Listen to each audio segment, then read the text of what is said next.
Okay, this is an assignment for organizational management in theory. Uh, we have to respond to all four of the prompts below. I'm reading right now from the assignment title, so we know what we're going to be speaking about. The first video prompt is, what do you think are the top three perceptual distortions that employees are most likely to be affected by when forming a perception of a new manager? Defend your answer. The second prompt will be, describe what you could do in a difficult work situation to protect yourself from falling prey to fundamental attribution error. We're going to go over what is an attribution error, as that's a tricky word. The third prompt is going to be, praise can be a type of positive reinforcement used by managers. List at least 3 additional positive reinforcements that are used in the workplace. Of the reinforcements you list, which do you find most personally motivating and why? I'm going to give real life examples of specific things that I've witnessed my friends go through in the workplace, successful friends.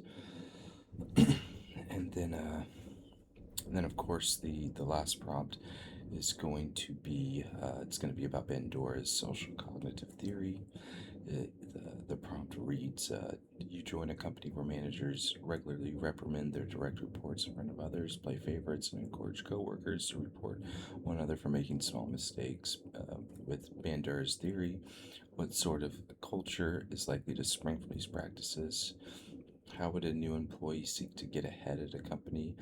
And what extent would efforts to succeed in this culture directly benefit the company's shareholders? And this is going to be the last prompt that we go over, and I have a lot of real life examples, as well as an example that I'm going to give off of the TV, off of a series on Showtime. I think it'll be really, really good. But we'll start with the first one. What do you think are the top three perception distortions that employees are most likely to be affected with by forming perceptions of a new manager? Defend your answer. The first one is going to be, of course, the halo effect, and the halo effect having one positive or negative trait to shape the entire opinion of a manager. Of course, the most common, I'm going to go with the most common theme, is the one that we all see our manager's super lazy at the corner office. And then after working at a place for 6 months, you realize that he's the hardest working person in the place. That would be an example of the halo effect. And usually when a group of employees get together and do that, especially at new places and things like that. So the halo effect, I didn't want to go over that too much. And that can be opposite as well too.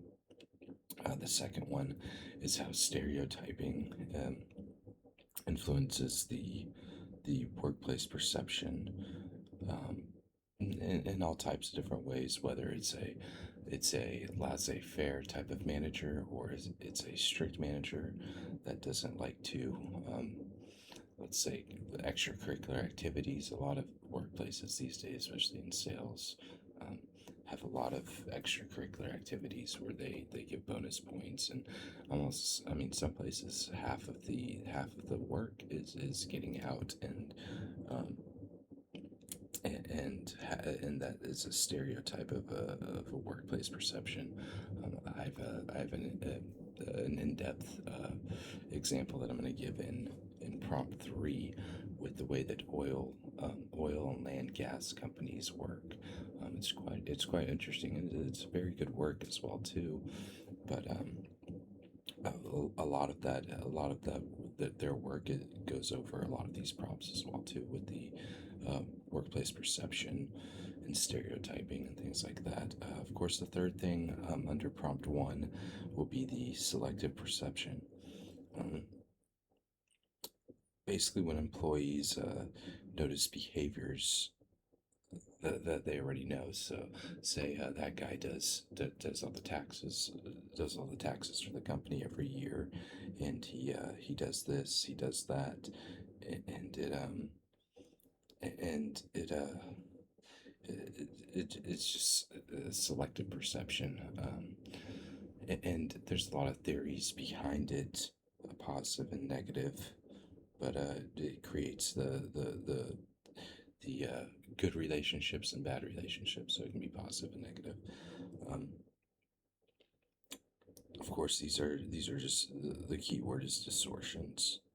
Distortions, because employees have a lot of distortions, especially when management and leadership change occurs, and for good reason too. Because when it changes, it changes the culture.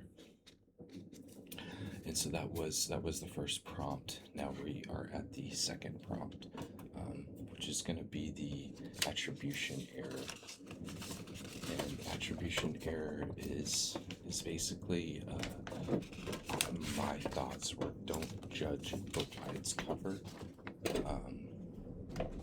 overemphasizing personality traits, overemphasizing traits, and it goes hand in hand with a lot of these as well too. For example, just the way that everybody has to go to work because they have mouths to feed and things like that. I think looking into that in management before making judgments is a huge example that everybody uses. And then also being slow to make emotional reactions. I think that's a key.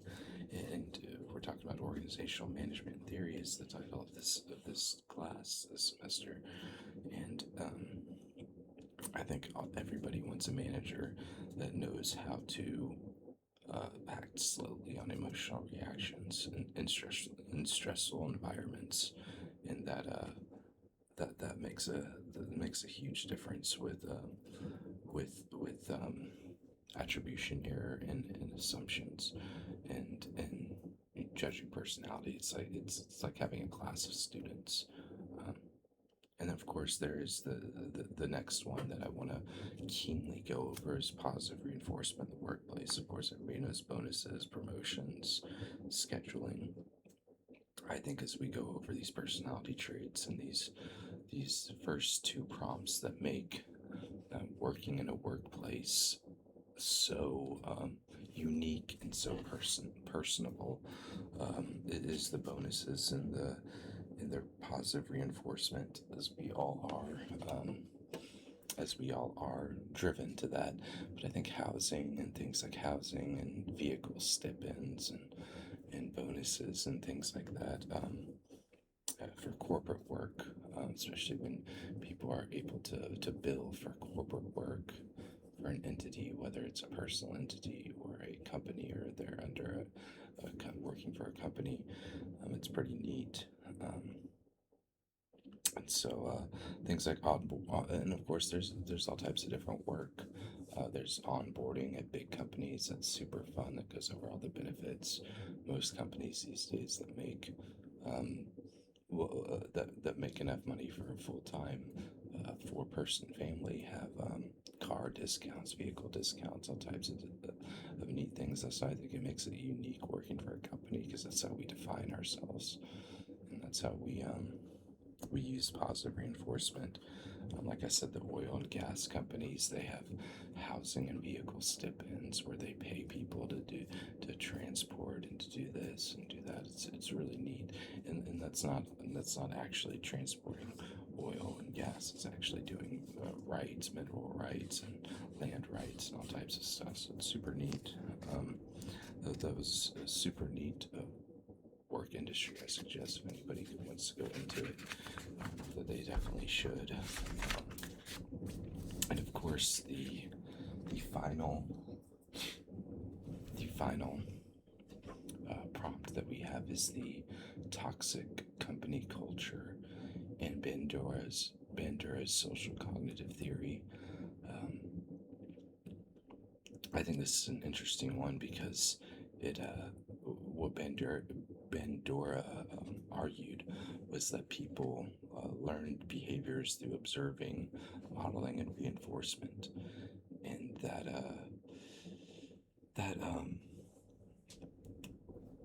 that makes employees have either a mass effect of teamwork to where they get along really well, or it's a chaotic disaster with gossip and backstabbing and things like that. But I think one of the interesting things, like I said, the Showtime show I saw was on Billions, where they have all where everybody is teacher's pet and things like that, and they would throw other people under the bus if they made a little mistake. And of course, this was a accounting hedge fund firm where it was a private stock equity hedge fund firm where they had all types of different portfolio investments, ranging from um, food supplements to anything they could get their hands on. I don't think they invested in gold or anything, but it was Axe Cap. It was a very um, interesting show. But it had a lot of it had a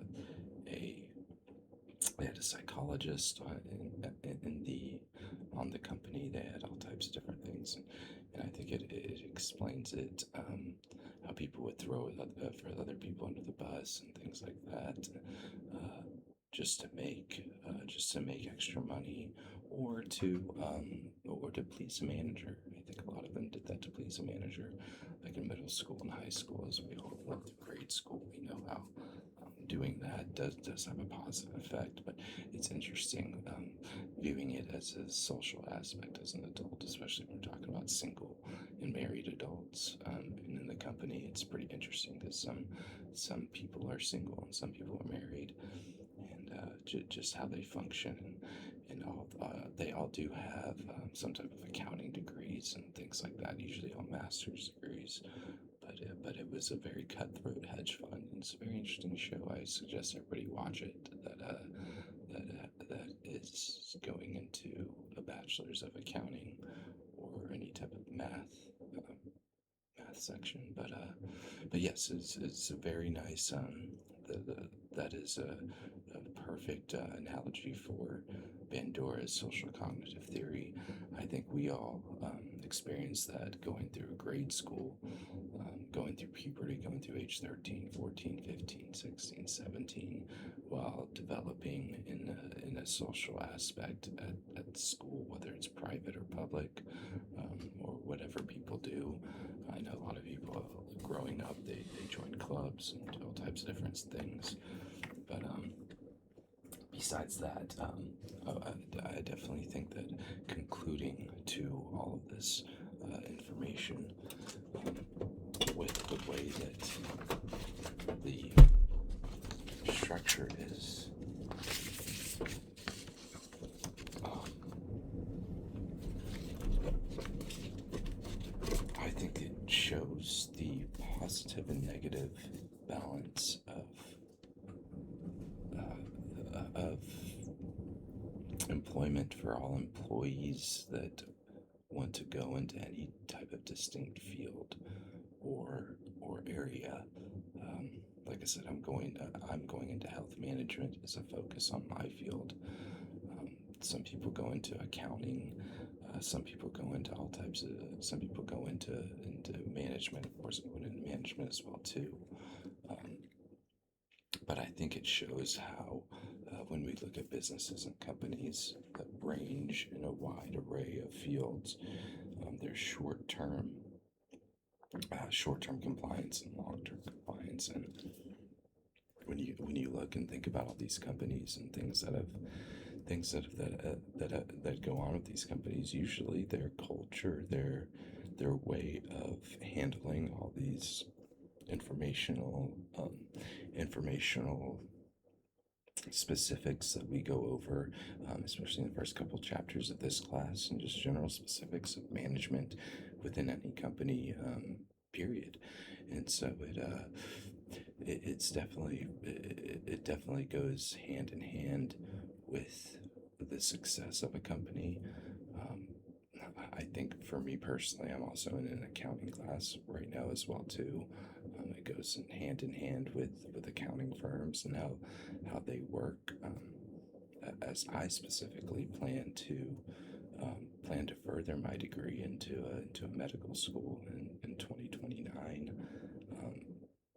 definitely think that that it's interesting how the managerial tree, how I've seen companies that have had hundreds of employees to thousands of employees to few employees, to see how the different managerial uh, styles are perceived and how they really are, especially as well too, especially going into